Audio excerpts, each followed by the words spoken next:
frozen solid, deep in winter.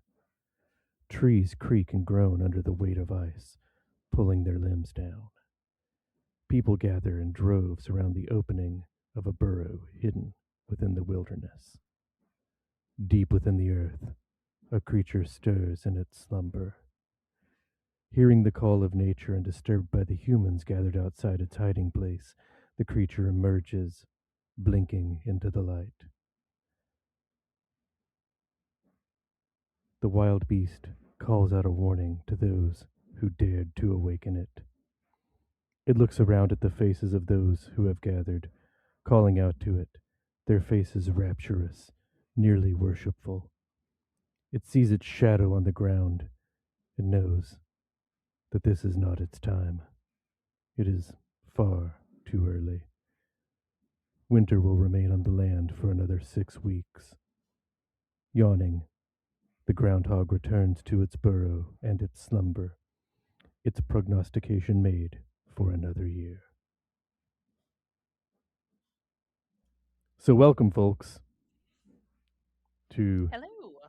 another episode of Darker Days Radio, Secret Frequency, Groundhog's Day.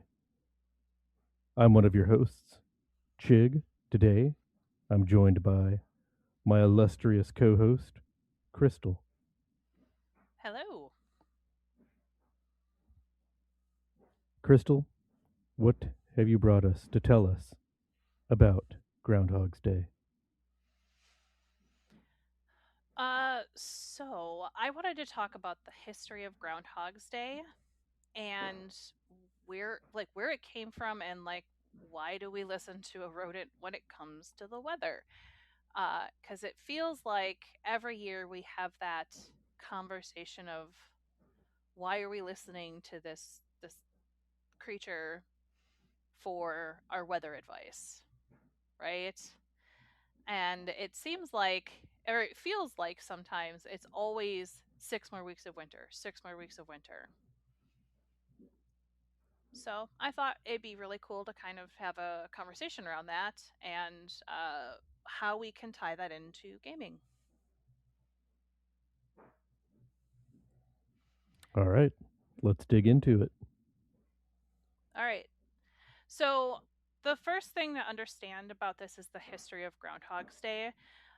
Groundhog's Day actually comes from several different places in the world. Okay.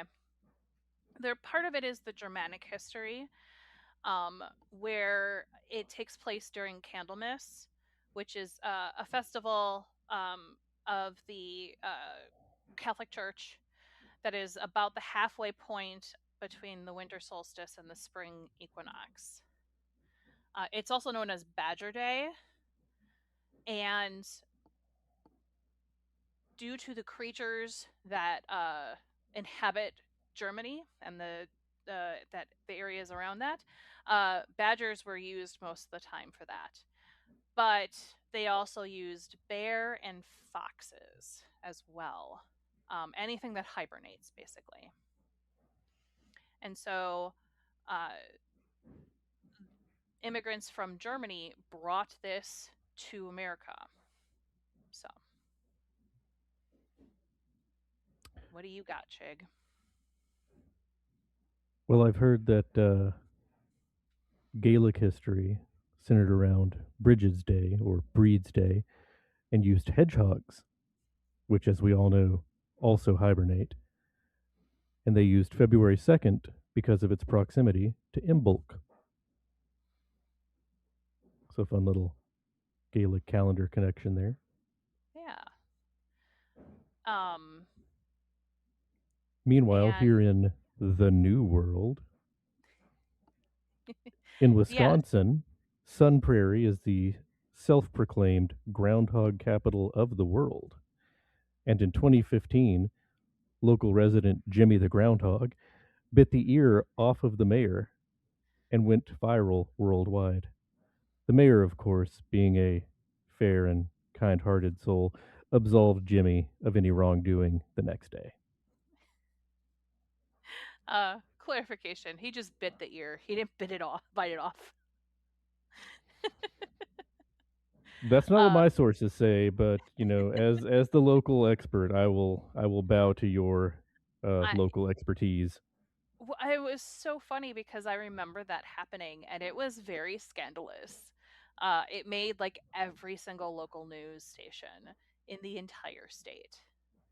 I'm going to go out Uh, on a limb here and guess that in Wisconsin, in February of 2015, there wasn't a whole lot vying for competition news wise. no, not at all. At most, there's probably either a snowstorm or an ice storm that was coming because February tends to be either snow season or ice season, depending on where we are in our weather calendar. But not in Sun Prairie, where it's Groundhog Bites the Mayor season. Correct. Yes. The apparently the mayor had a tasty ear. Um and I believe after that they also stopped doing it. I'm not 100% on that cuz I haven't heard anything about it, but that doesn't mean it's not happening. Um Not sure. I mean, Uh if Jimmy says no, then Jimmy says no. You gotta listen to your local groundhogs, folks. I mean, If you take nothing else yeah. away from this episode, listen to your local groundhogs. Yeah, they are very large rodents. I would not want to mess with them. It's like capybaras angry cousins. All right. I also hear that Texas has a connection as well, with the University of Dallas in Irving, Texas. Boasted of hosting the second largest groundhog celebration in the world. That's correct. It's held right here in beautiful downtown Irving, Texas, where I am currently not, at the Madonna basketball courts, right on the campus of the University of Dallas in Irving. Events include a 5K run, a rugby match, because in February in Texas, you can do those kinds of things, faculty debate, and a happy hour. Alumni and students, get ready for next year today because it's never too early to pregame for Groundhog Week. And yes, it's Groundhog Week because everything is bigger here in Texas. So, I what is the faculty debate? It's Like, exactly what it says on the tin. They stage debates in their departments. The science faculty has debates with students on whatever the current running theories are in the science department, and so on and so forth. oh, okay. So it's not really centered around Groundhog No, it's Day just a in great. general. I It's mean, they just also don't run 5Ks with the groundhogs on their back, so it's just that would a. be hilarious. It would be funnier if they did, or if they ran 5K from the hordes of rampaging groundhogs. Just having like a whole like what is the collective noun for a groundhog? Yeah, herd. We'll I'm gonna just go go with with a herd. sty. It's a sty. Chasing college students throughout the campus. That would Oh, be hilarious. oh, listeners, no need to write in. I have looked it up. The collective noun for a groundhog is one of colony, coterie, or repetition Oh, a repetition of groundhogs. in honor of That's a certain film. that actually seems very very fitting. Coterie too kind of ties into the gaming aspect too. Absolutely. They do have those sharp teeth already. So, Yeah. can you embrace a groundhog? Local kindred, let us know. Well, I mean, you can ghoul them, so ghouled groundhogs. All right, so let's talk about why. Why do you want to predict the weather? Um, and why would we use animals to do it? Well, uh, humans by nature dislike unpredictability, and they always are looking for patterns. And so like weather divination is no different. So looking for things to watch out for. Sure, and plus animals are a natural connection to nature. They're less restricted by civilization and therefore must obviously be more in tune with natural cycles. Makes perfect Yeah. sense. Yeah. And so um yeah, and honestly like humans are also somewhat similar in that there is a want around this time of year for it to be spring. And that's a lot of times due to seasonal depression or like just not having the sun and the sun finally starting to slowly come out. And so there's like a built-in optimism with that as well. And then also winter boredom. My example is Wisconsin. Uh, if you ever look at any of the statistics for Wisconsin, uh, we have the highest per capita drinking and bars per city uh, within the United States, and even Wisconsinites are barred from drinking contests throughout the world. uh, and we also, we're the location where Dungeons and Dragons were created because we have a lot of snow. We have a lot of cold weather. We have a lot of ice. And, so one of the things for like Wisconsin is we need something that is interesting, that's different to kind of break that up. Such as looking at wild animals and seeing if they see their shadow. Non-stop excitement for your average Wisconsinite.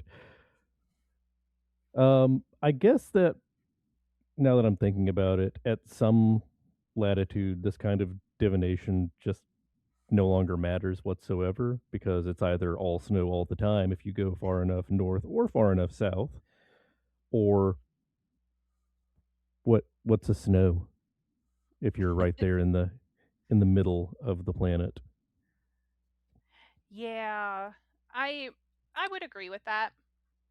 It is something that I feel is just one of those silly human things that we do that doesn't really make sense if you think about it over the long period of a year or even like longer.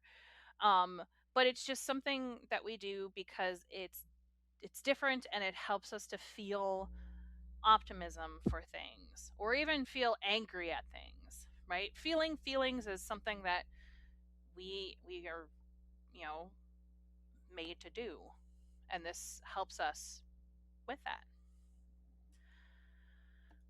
And then one of the other things too is uh, this is the time of year when farmers start planning out their fields.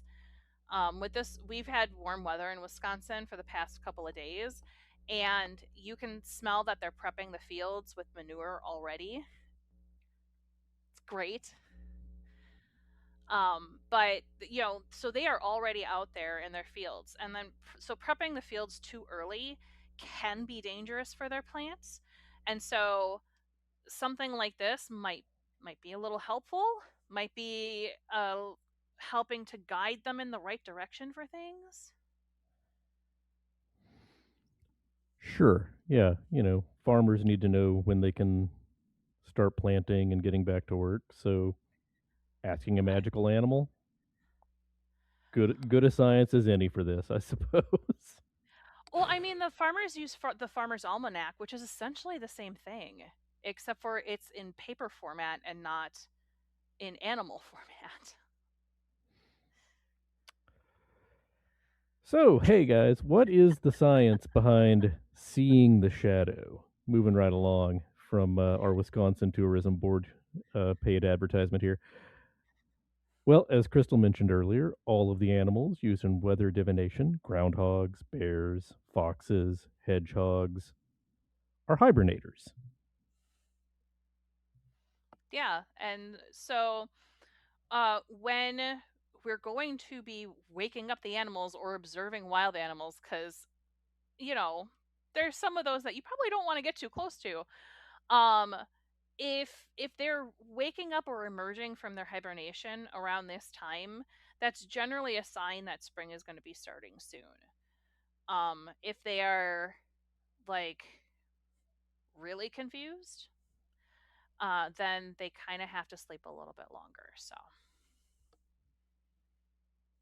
Yeah, I can just imagine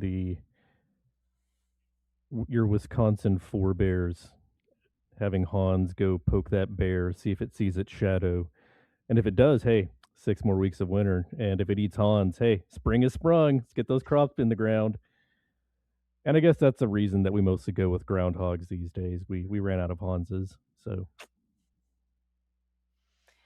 yeah, I mean like I've never stumbled upon a sleeping bear, but I have stumbled upon awake bears in the wild. And that is a not so fun time.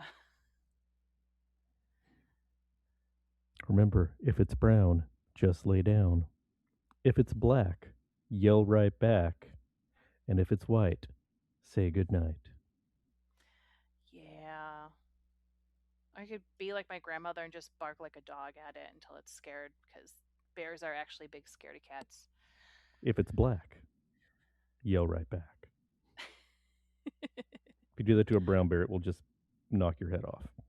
Today's fun Probably. fact. Yay. Wisconsin is mostly black bears, so See? I knew it because she yelled right back and lived to have your forebear, your parent.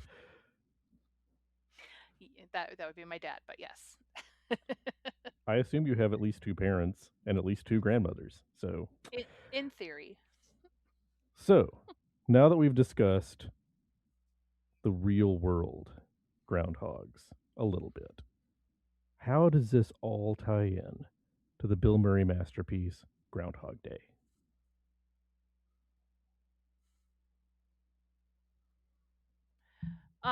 So there are a ton of internet theories. We're not going to get into all of them because you can start spiraling down to a whole bunch of different things.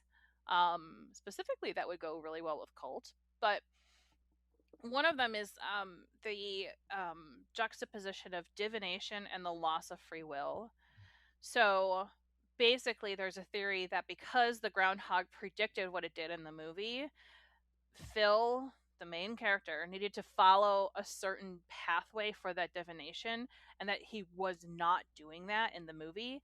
And so everything kept resetting so that he would continue to follow that. Well, that's one theory, sure, but I prefer the theory that Phil was actually the groundhog, which is why they share the name. And he wasn't really waking up, as it were, from being a jerk. So he was being taught a lesson until finally, one day, he woke up and did not see his shadow or hear Sonny and Cher. I mean, you could technically argue that they're both the same actually, because he had a loss of free will from being a jerk. I think choosing to be a jerk is a choice that implies free will. Yes. Although the groundhog may have chosen for him to be a jerk until it decided he had learned enough. The two theories are one theory. They're coming together. All right. So we kind of gave a little bit of a history of everything. We talked about like the actual science behind hibernation.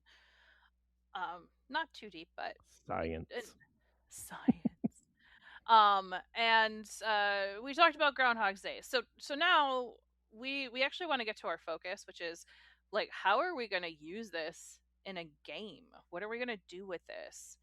How can we draw inspiration from real life things like this and make it into something that either you're going all full campy with it or making it actually serious. And so there's a couple of games that we can talk about. And uh, The first one is going to be Chronicles of Darkness. There's a bunch of different splats on there that we could talk about with this. So, Chig, what are your ideas for this? Well, obviously, the first thing that has to happen is the Prince of Madison has to be bitten by a groundhog. This will, of course, be seen by those in the city as a portentous ill omen, which means that the prince must be overthrown and deposed. Nature, the land over which the prince rules, has decreed that he is no longer fit. So somebody has to step up, take over, take the reins of power, depose the prince and all of his allies because they're not going to just let you come in there and take over. And All who right. should be chosen for that? Why, your coterie, your little group of groundhogs.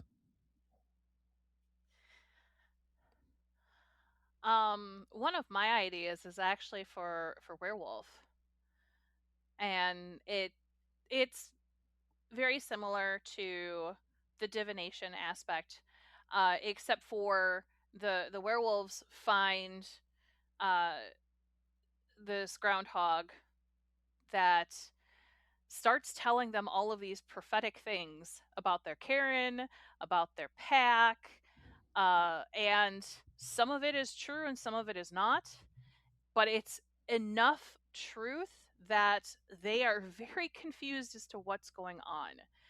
And so they have to kind of figure out what's going on with this groundhog because the predictions start to get more and more outlandish to the point of where all of a sudden the groundhog starts predicting their spiral and their fall from grace. Uh, and it's concerning because they're not sure if that's actually going to be a thing or not because enough of the predictions have been correct.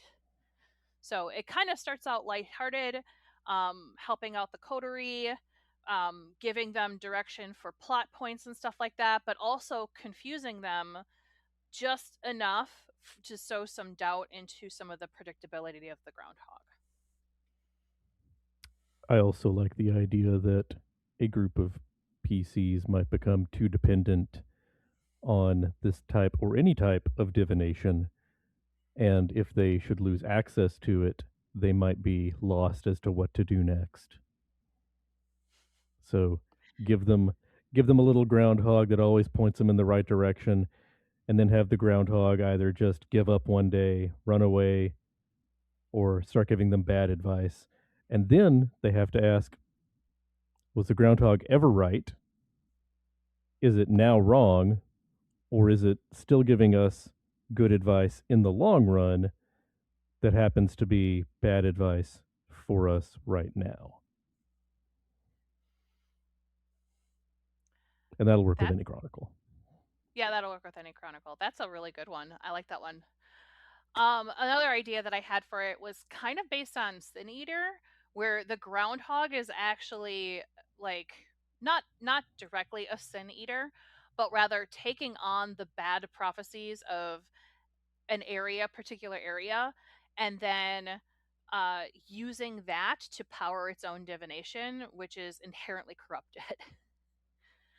And so it positions itself as a very powerful uh, and trusted ally, but in reality, it's actually taking on the negativity and using that as fuel instead.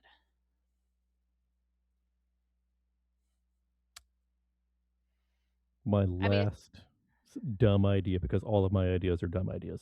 My last dumb idea is that you have a mage chronicle that has a divinatory animal, and they call in the master of fate magic in the area to work with this animal that is able to predict the future. Unfortunately, this master mage only knows how to predict the future by reading entrails. So when he arrives, poor Phil, he never knew what was going to happen. He never saw it coming. poor Phil. That might also work in cult. Phil becomes Yeah. a blood sacrifice.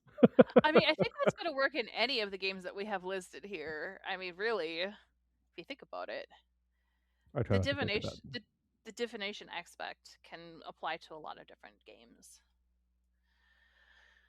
Okay, so moving on from Chronicles of Darkness, we have Cult. And so speaking of. yeah, speaking of, and we just did a deep dive on this one. So Chick, do you have anything that you would like to add to this? I find that adding groundhogs to the more Gnostic interpretation of reality very difficult. Um, because in cult, there are the angels, the fallen angels, the demiurge that created this reality, and I honestly am kind of at a loss as to how you can tie in a groundhog or any other predictive animal into that sort of a setting. How about you? What do you have? Do you have anything good for this? Because tell me something, it might spark something.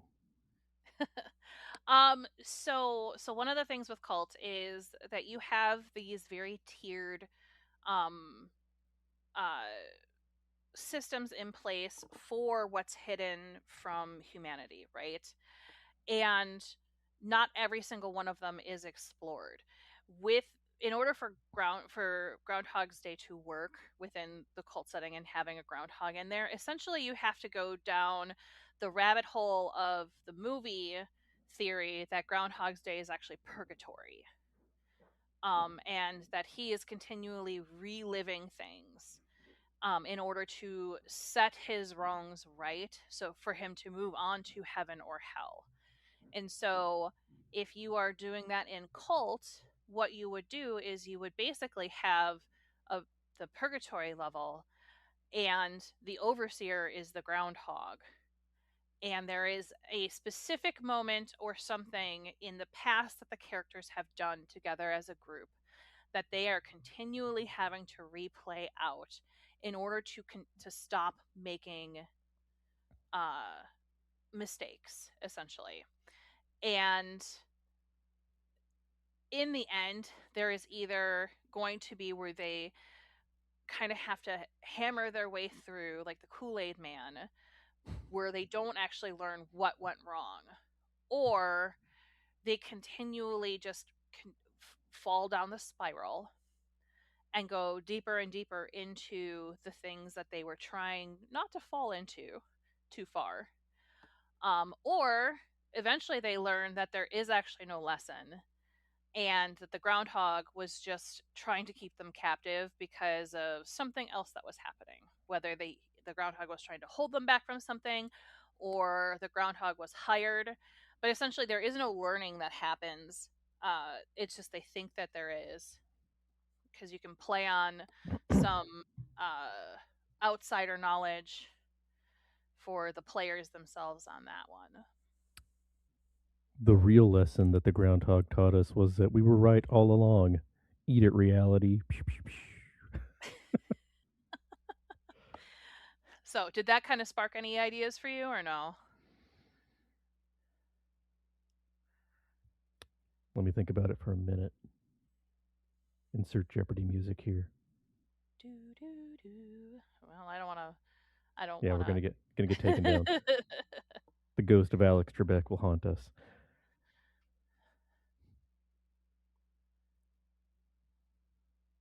Yeah, I'm just not familiar enough with cult to come up with anything good here. I'm sorry.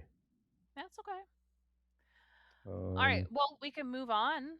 Would you like to move on to the next game? the groundhog is an agent of the demiurge, and if you plant your crops and listen to it, that is listening to nature, which is of course a fallen and imperfect system, and only by ignoring the groundhog and going outside in just absolutely crazy Wisconsin winter cold in your cut off jorts and your flip flops will you ever be able to make your way outside this cage. So essentially, you have to Wisconsin it up in purgatory. And Yes, 100%. okay, Or in Wisconsin, which is the same thing as purgatory.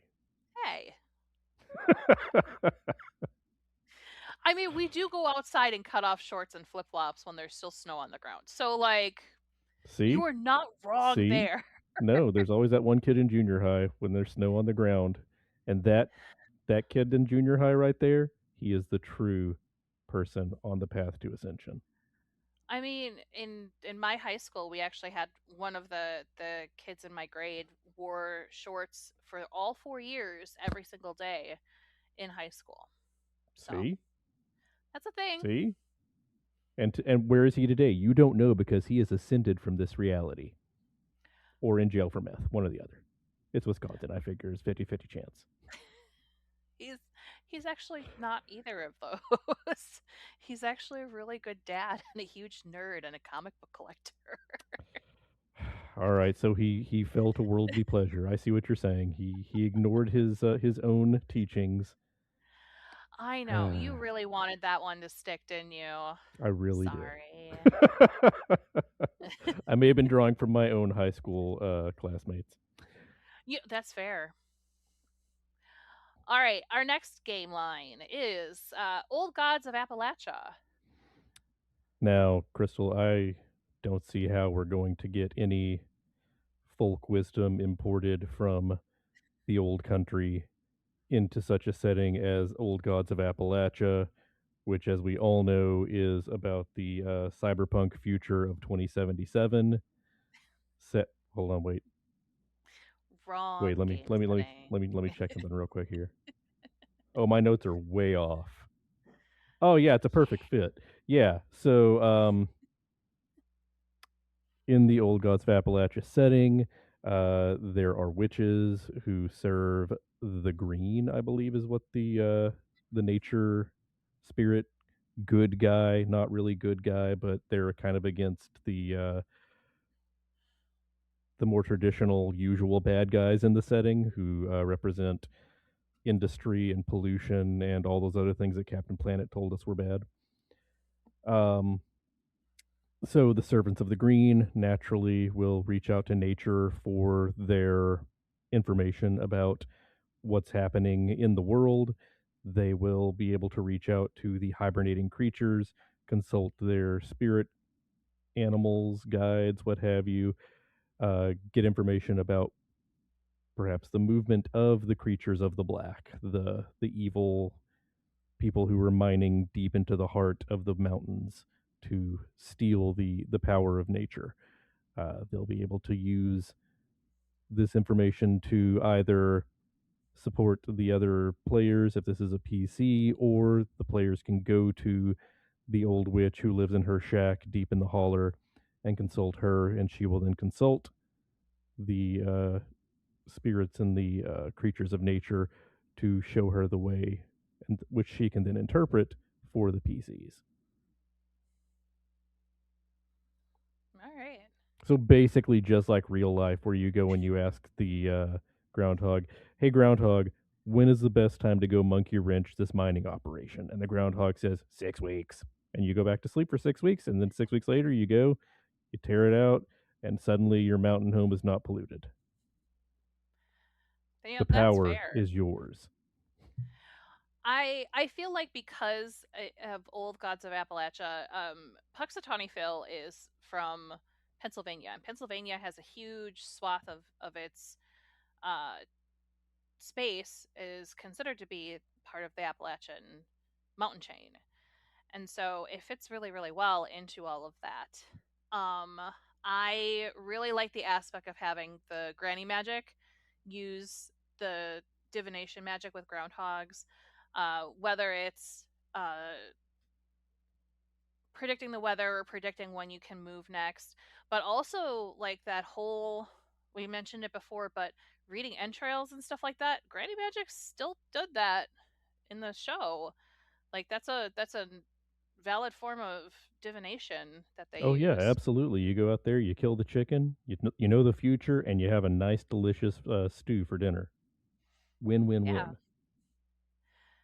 And so, one of the things that you can actually do is set up your characters to the point of where, like, the big bad, in order for you to predict anything with it, eventually you just have to kill the groundhog and read its entrails. Which, if you play it right, the groundhog should be a pretty powerful entity for its size and creature type.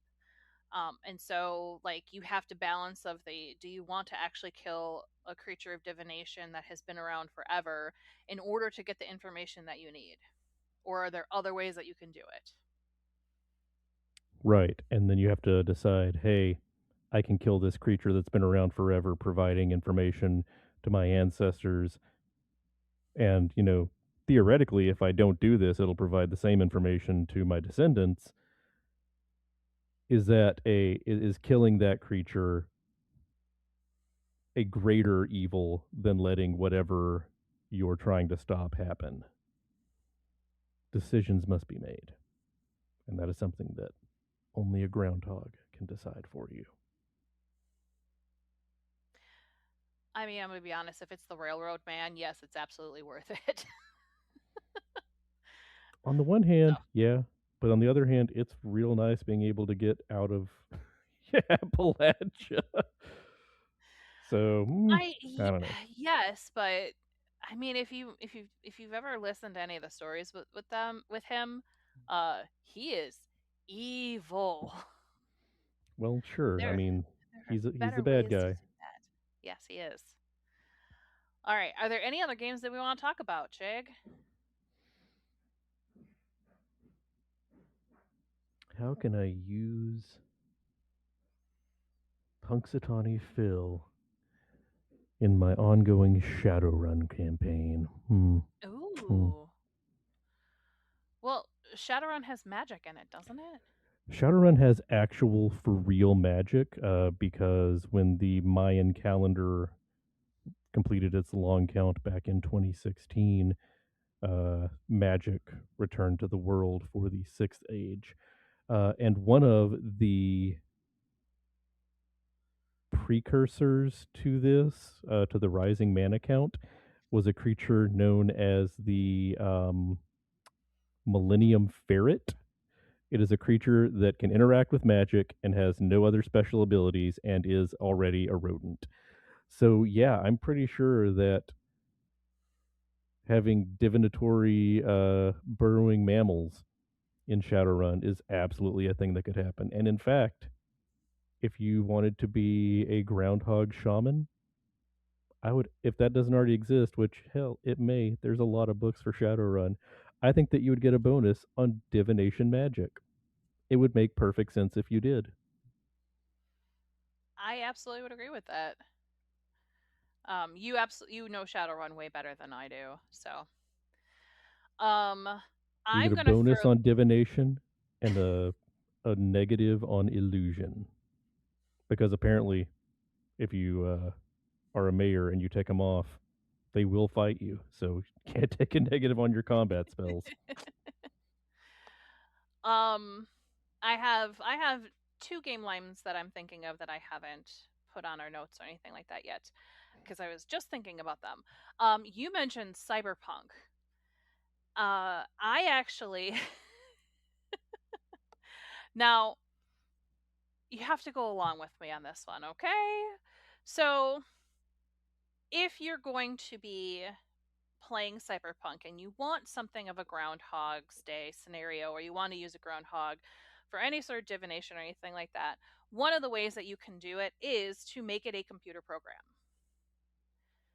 Make it a computer simulator where you can run through things and have it give you some statistics on what could possibly happen. Is it going to be right every single time? It shouldn't be, because cyberpunk, that's, you're letting a whole bunch of things, algorithms, uh, try to predict human unpredictability, and so it should be not very accurate. Is it something that players would use? Absolutely, all the time. So in Cyberpunk, it is in a future that is post economic collapse. All the food that is eaten is genetically modified. There aren't a lot of naturally occurring plants. You can find, trees and grass and such growing in very, very high end enclaves. But if you're just wandering around outside of cities, you're mostly wandering around in whatever the local equivalent of desert dust bowl wasteland is going to be.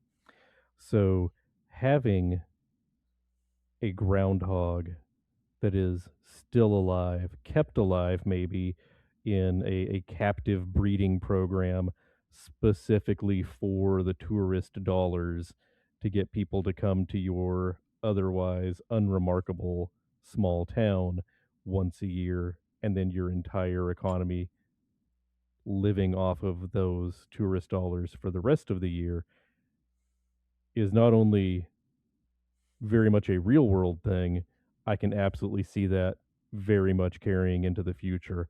When groundhogs become an endangered population in cyberpunk in the year, let's pick a random date, 2017, the residents of Punxsutawney, Pennsylvania, or Sun Prairie, Wisconsin, grabbing a handful of them and putting them in groundhog habitats that are maintained artificially to keep these wild animals alive for future generations and future corporate profit, of course. I can 100% see that happening.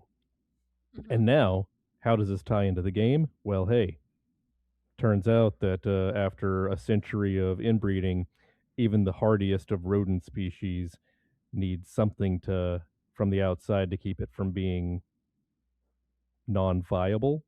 So your team of edge runners is hired by the residents of Sun Prairie to go steal a viable male or sample of male genetic material from their competition in Punxsutawney. All right.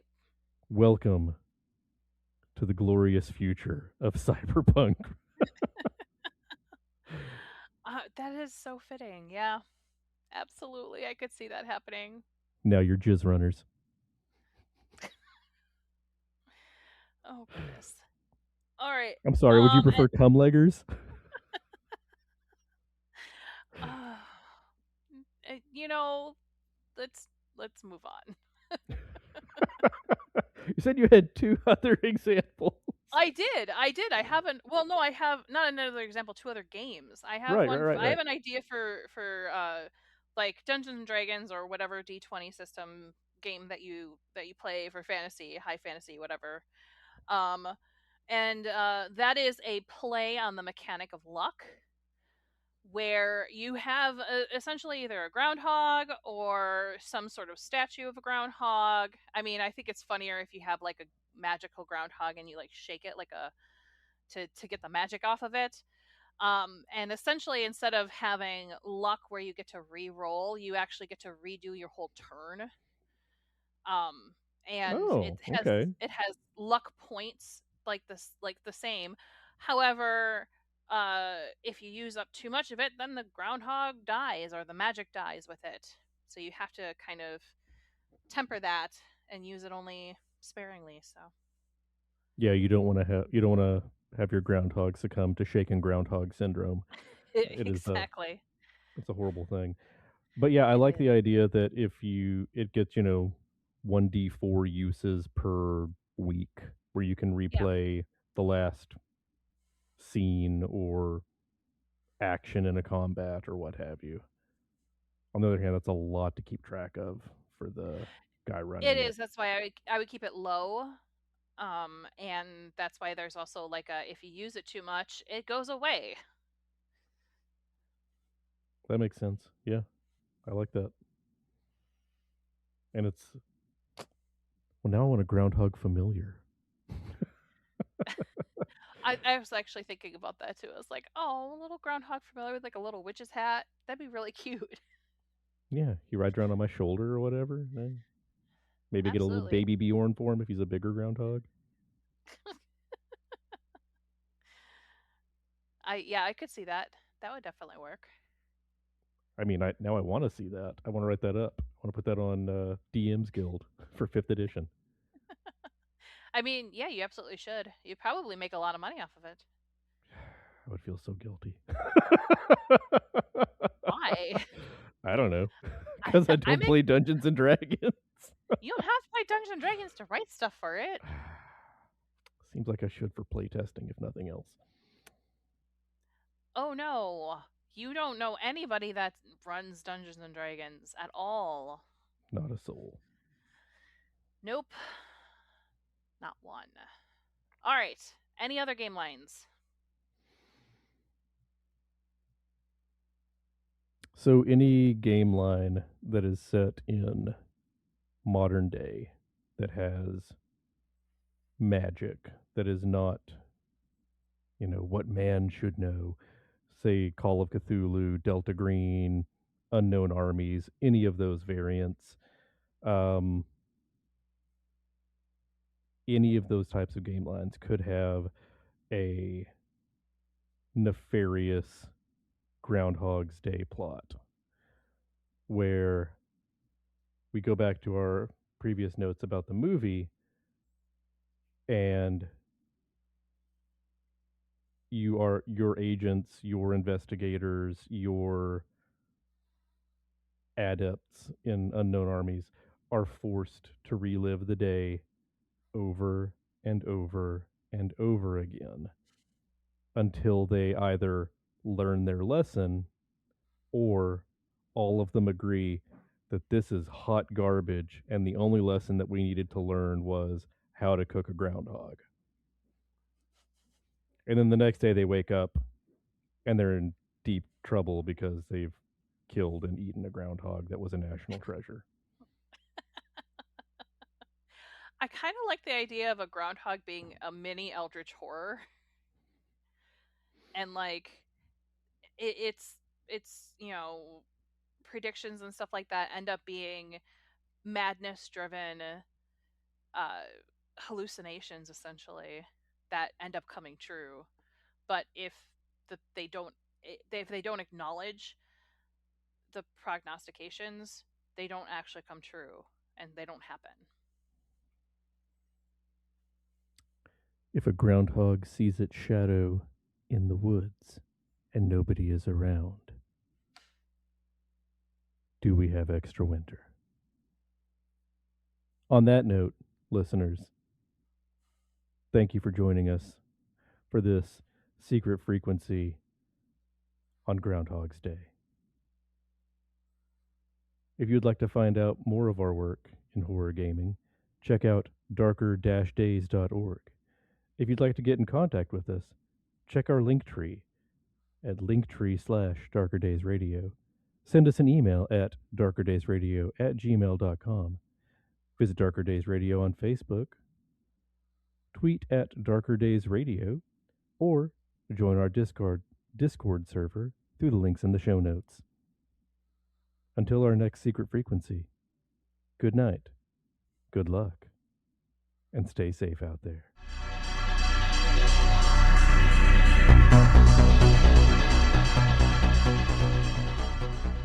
Snow falls on the ground, frozen solid, deep in the winter. Trees creak and groan under the weight of ice. Wait, have we done this before? I don't know what you're talking about. All right, let's start over from the top. And scene.